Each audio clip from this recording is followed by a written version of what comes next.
Doctor সাহেব আপনি কি প্লাস্টিক সার্জারি করান? হ্যাঁ, আমি প্লাস্টিক সার্জারি করাই। ডাক্তার সাহেব কত নেন প্লাস্টিক সার্জারি করাইতে?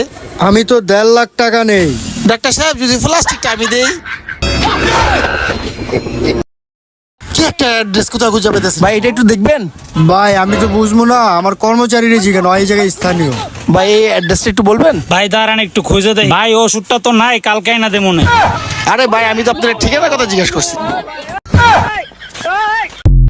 আপনাদের সমস্যাটা আমাকে একটু খুলে বলেন।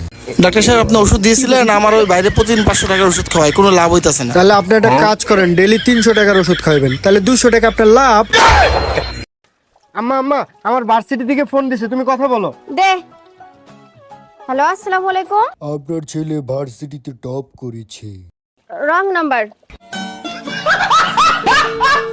ভাই ভাই আহেন ভাই, প্রতি পিস পাঞ্জাবি 300 টাকা ভাই, দামাদামি করলে 200 টাকা। কোনটা ভাই? এটা নিলে শুধু এটাই নিতে হবে ভাই। আমি কিন্তু কোনো এই বাইকটা 100টা বাঁচবেন একটা নিবেন, আমি কিন্তু এটি ভাই রাজি না। এমনি সকালবেলার দিকে ভাই মহিলা মানুষ ভাই কি করবো ভাই, 100টা পাঞ্জাবি ধরা ভাই এটি বাস করতে করতে এখন পর্যন্ত আড়ু ব্যথা করতেছে ভাই। আপনি বিক্রি করেন, বাস করবেন না, কাস্টমার তো দেখবো। কত বাস করুন ভাই, কত বাস করুন, বুঝেন না? আপনি কোনটা নেবেন? এটা ধর্মী আপনার পাঞ্জাবি লোক ধর। ভাই আহেন না ভাই, 1 টাকা কম দিয়ে আহেন।